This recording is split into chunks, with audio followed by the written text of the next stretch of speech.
Hey, herzlich willkommen zu Minecraft, wo ich gerade dabei bin, eine weitere Höhle im Boden unseres wunderschönen Tals hier einzufüllen. Und apropos Terraforming, ich habe angefangen, den Berg tatsächlich einzufüllen.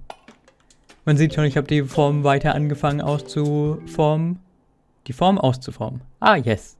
Ich habe die Form weiter angefangen zu planen vom Berg, weil der sich dann da hinten damit verbinden soll.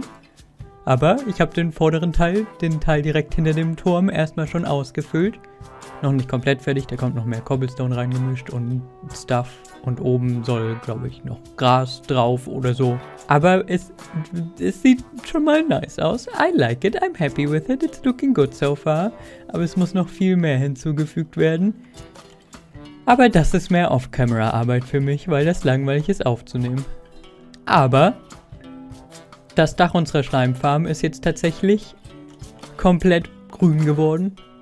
Nicht von alleine. Ich habe den Großteil des Dachs einfach wieder rausgerissen und hier quer über die Wiese verteilen müssen, damit es sich verteilt. It took a long time. So, this is looking nice now. Wir arbeiten gleich mehr daran, aber ich habe auch den ersten Custom-Baum hier gebaut. Ich denke, wir werden dann überall hier in der bergigen Gegend lieber Tannenbäume haben. Ich habe deshalb schon einen großen Teil an Oak Trees, die überall rumstehen, weggerissen. It's gonna be all of these. In groß und klein und krumm und very pretty. Und hier hinten ist schon ein Weg. Wow! Der wahrscheinlich neu gemacht wird, weil der viel zu dick und groß dafür ist, dass der nur zu einem Wachturm führt. Aber hier geht jetzt tatsächlich ein Weg zu meinem Turm hoch. Und meine Höhle ist jetzt hier versteckt. Die muss auch irgendwann weggerissen werden. Ich nehme an, dass ich dann unter dem Schleimfarmhaus einfach meinen ganzen Stuff hinräume. But anyway, die Gegend fängt jetzt an, tatsächlich fancy auszusehen. Ich habe angefangen, mich mehr ums Detail zu kümmern, dass es lebendiger aussieht mit hübschen Bäumis und Wegen. Aber, wie letzte Folge angekündigt, heute wird tatsächlich Zeit, sich um die Schleimfarm weiter zu kümmern. So let's do this now. Oh, ich habe übrigens den Fluss breiter gemacht und tiefer und fancier. Deshalb ist es jetzt noch schwieriger, mit einem Esel hier durchzukommen. Wir brauchen dringend eine Brücke. Aber das ist ein Plan für Kofgummi der Zukunft. Wir haben hier relativ viel Platz drin, der noch komplett leer ist. Und ich würde sagen, kümmern wir uns doch als erstes darum. Bauen wir die Innenseite unseres Slime-Shops auf. Let's go! Beginnen wir mit dem wohl wichtigsten Teil unserer Fabrik, der Maschine, die unseren Schleim tatsächlich verarbeiten wird.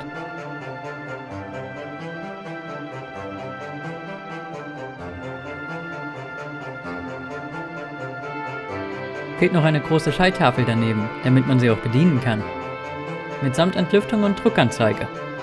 Vielleicht ein wenig Schleim, der bereits über das Laufband fährt. Und mehr Schalter. Bauen wir den hinteren Teil der Halle zum Lagerplatz, mit vielen Fässern und Körben voller Schleim, einer kleinen Verpackstation und einigen Regalen. Fehlt noch eine ordentliche Decke, mit Leiter auf dem Dachboden und ein paar Lampen. Natürlich muss auch der Teil über unserem Schleimstampfer ein wenig aufgehübscht werden. Und in die noch leere Ecke kommt ein großer Ofen, in dem Magmaschleim gebacken werden kann.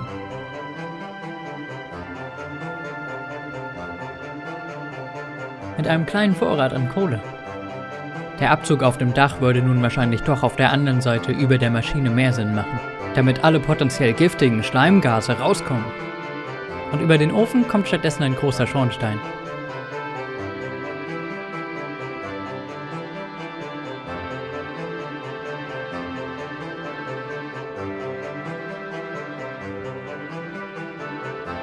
Auf der Rückseite werden durch ein verbogenes Rohr ungewollte Nebenprodukte rausgepumpt. Ich bin sicher, das verstößt gegen irgendwelche Vorschriften. Der Abzug und die Müllröhre müssen noch von innen angeschlossen werden.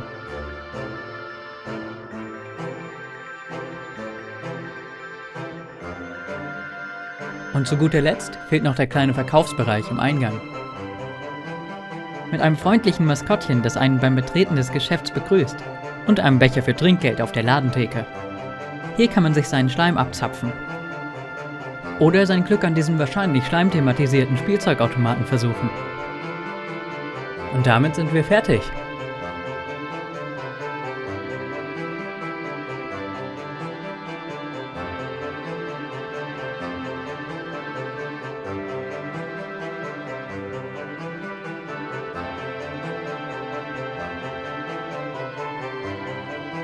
Naja, zumindest so gut wie. Fehlt noch der Teil, der, tatsächlich Slimes involviert. Die sollen dann hier reinkommen. Und dann werden sie zerstompft. So, let's do this. Bauen wir den tatsächlich technischen Teil, der dieses nice Haus zur tatsächlichen Farm macht. So, und zwar... Pow! Hier ist der Block, wo meine Pipe reinkommen wird. Da ist die Ecke von unten der Schleimfarm markiert. Ich glaube, ich will die unten ein Stück weit durch einen Wasserstream dann rüber pushen. Das heißt, die Pipe wird nicht genau da hochkommen, sondern ich baue vom Haus angefangen erstmal die Pipe und schaue, wo es fancy ist, und anhand dessen basiere ich dann, wo ich unten die Slimes hinbringe. Aber hier, der Plan ist basically, dass wir die großen Slimes dann alle rausfiltern, unten in der kleinen Strecke, und nur die Baby-Slimes hier hochkommen, beziehungsweise die großen Slimes werden auf Baby-Slimes runtergemacht und die Baby-Slimes kommen dann hier hoch, kommen da rein und dann kommt auf einem Timer, gehen immer die Pistons runter und zerstampfen die. Und dann kriegen wir Slime. Durch die Pistons in ein verstecktes Fass da an der Seite. That's the plan. So let's actually build this, I guess. Alright. Mit der Röhre fertig. Sollte ich mich jetzt, I guess, runterbuddeln und den tatsächlichen Schleimpart bauen. Wir haben jetzt ein nices Rohr hier, durch das dann die Slimes floaten werden. It's looking fancy. I like it. I mean, I guess, ich buddel mich einfach durch die Röhre runter, um den genauen Spot zu finden. Ich weiß actually nicht die Höhe, auf die ich kommen muss. It'll be fine.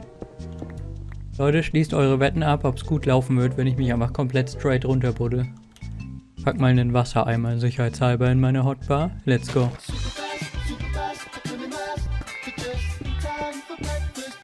Amazing. Oh boy, hier ist schon alles wieder voll mit Slimes. Alright. Ich habe alles fertig geflutet. Hab nur einen Stack Slime gesammelt. Ich bin sicher, irgendwo liegt noch welcher, den ich nicht mehr aufheben konnte. Es ist Zeit, den Schleimfilter zu bauen. Alright, let's see. Okay, ich will erstmal das Wasser hier wegblocken. Yes, I want them to fall down here. Dann sollen sie hier rüber gehen. Wo ist unser... Hier ist unser Durchgang. Ach, da noch ein Fansgate. Da ein Fansgate. Und dann... Lava! Alright, dadurch, dass Medium und große Slimes halt, naja, über einen Block ausfüllen, müssten die theoretisch, können die da nicht runterpassen und sind einfach chillen in der Lava, und sobald sie sterben und in kleine Slimes zerplatzen, die sollten hier runterfallen können.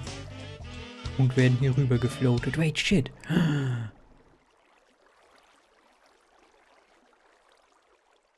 There's a problem, guys. Wenn wir da auch... Oh shit, da würde es gehen. Aber da nicht. Da sollte mein Soul Sand hin. Aber guess what? It's Bedrock. Shit. Wir müssen entweder hier rüber gehen oder darüber. Wait, shit, wir brauchen vor dem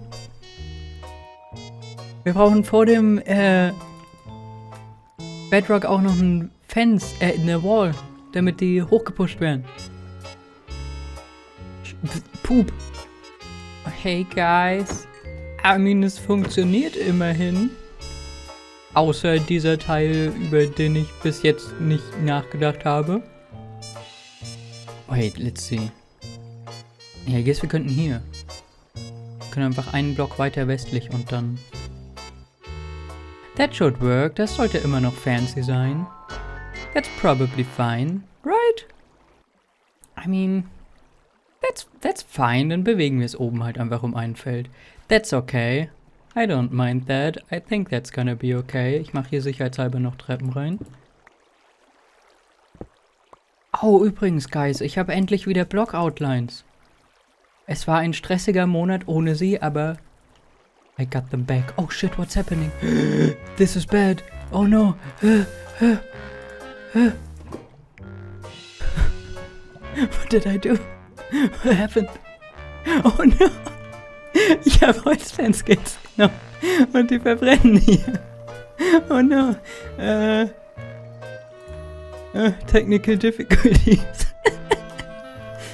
Okay. Ich kann entweder Science nehmen oder das Netherholz. Ich mag Science nicht, weil die kaputt gehen, wenn man die Wand dahinter abreißt. Aber ich kann einfach aus Netherholz.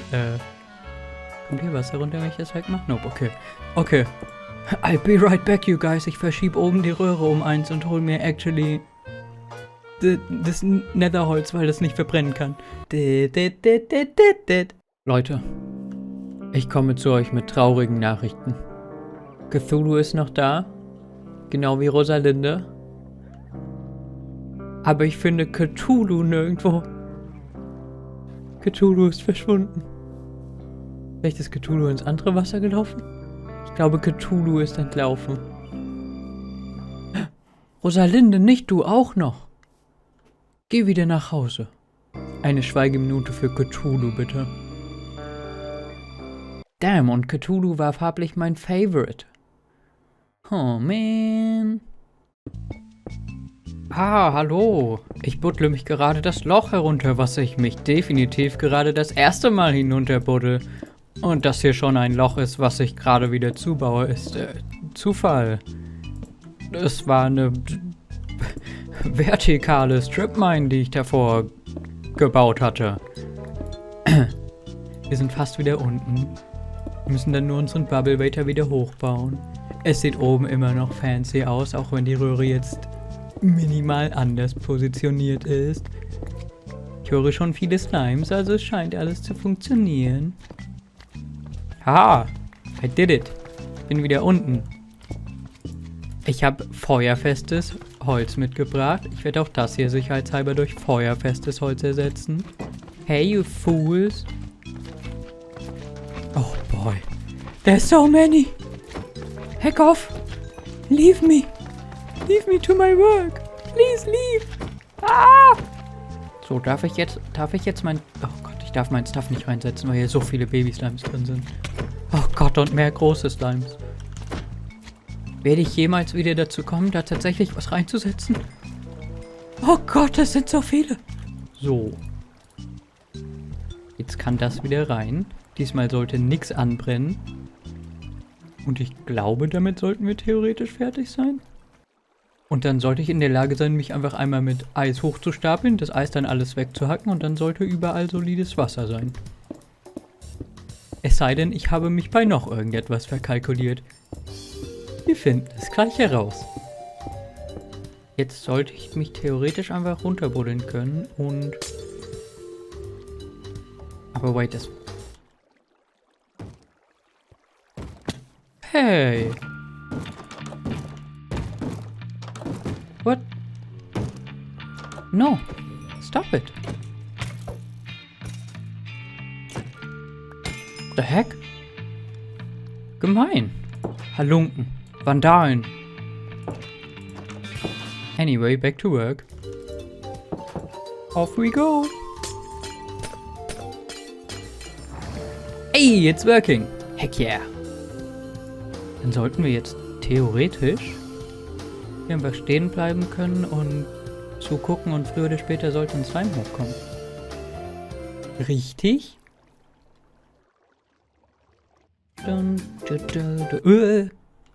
What?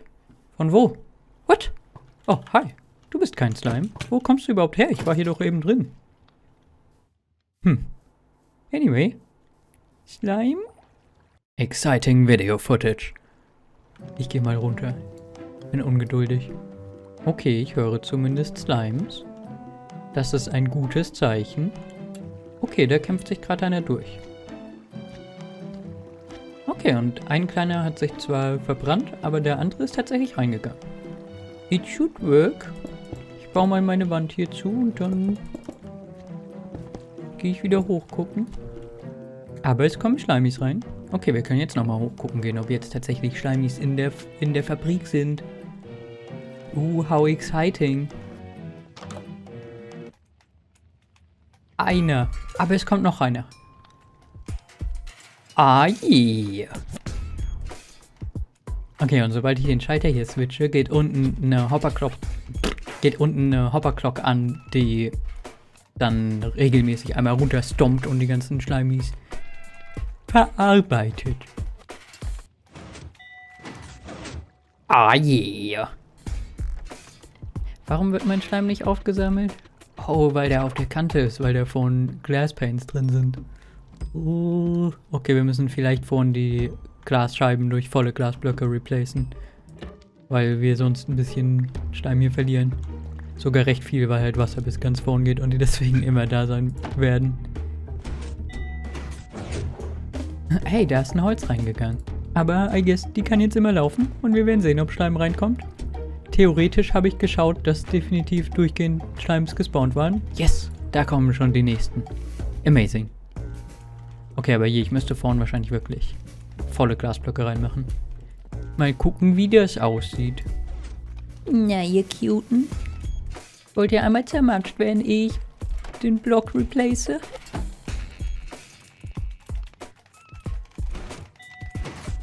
Bonk. Ja, man sieht's kaum.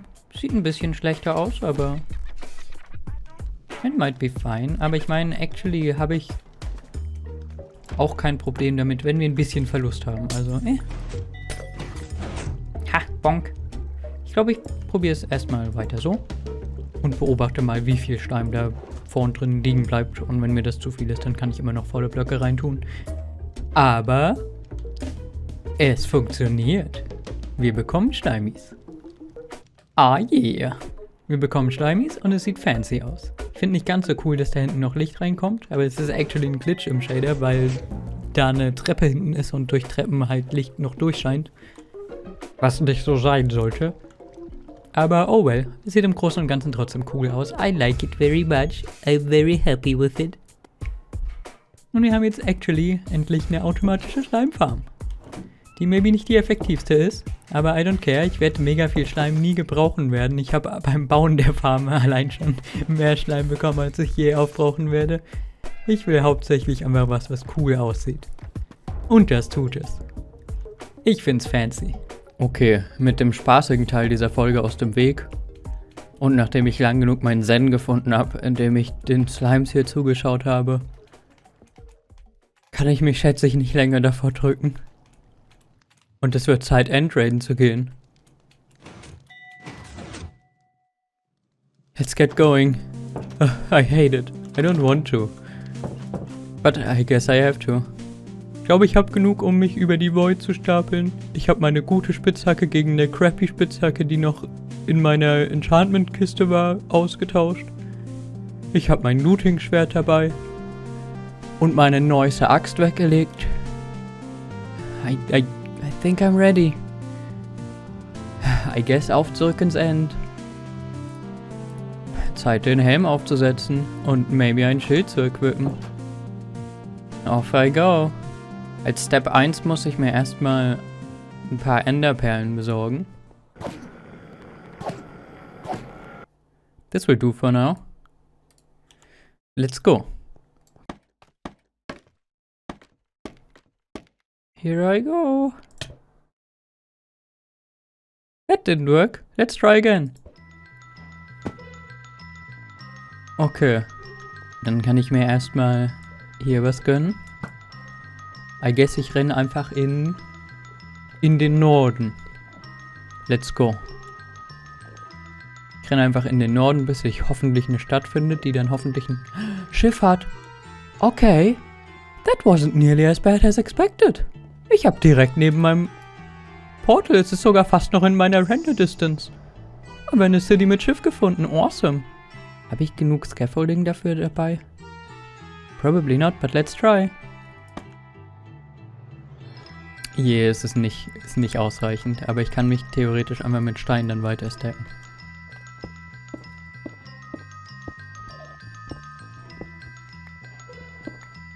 Hallo.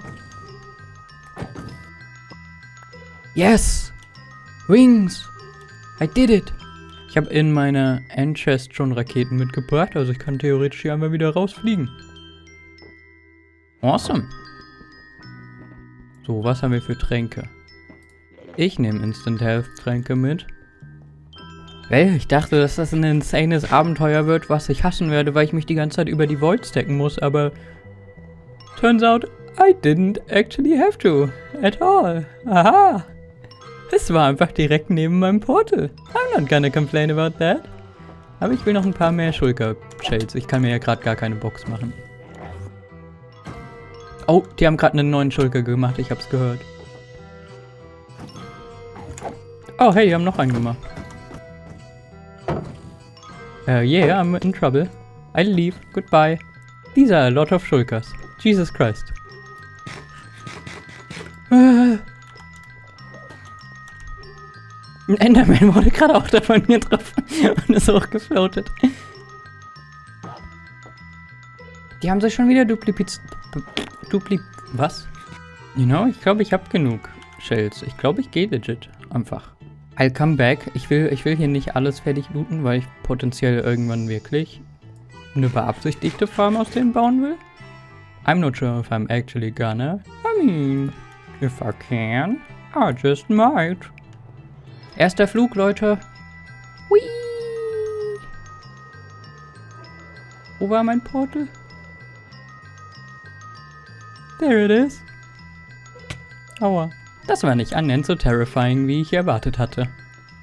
Ich bin aber nicht enttäuscht darüber. Oh. Okay, Testflug, Leute. Oh. Feels so good. Endlich wieder fliegen zu können. Jetzt kann ich meinen Berg von oben angucken. Okay, dann brauchen wir maybe demnächst tatsächlich eine ordentliche automatische Sugarcane Farm und eine Gunpowder Farm. Damit ich mir immer neue Raketen bauen kann. Noch ein weiteres Update zum Ende der Folge. Ich habe einen Esel bekommen, der tatsächlich schon 3 Blöcke hochhüpfen kann und dazu relativ schnell ist. Und ich habe einen Esel, der schon über 10... Hallo, läufst du bitte nicht davor? Der schon ein Tempo von über 10 Blöcken pro Sekunde hat. Die Esel werden langsam speedy. Ich habe auch einen Farmer Villager schon, also ich kann mir Goldminen kaufen, aber ich will den Farmer Villager noch einmal zombifizieren und wieder heilen, damit er mir die Goldminen richtig billig gibt. Und dann kann ich weiter Esel züchten. Und dann bekomme ich den schnellsten, besten Esel, den die Welt je gesehen hat. Aber bis dahin, ich hoffe, ihr hattet Spaß beim Zusehen.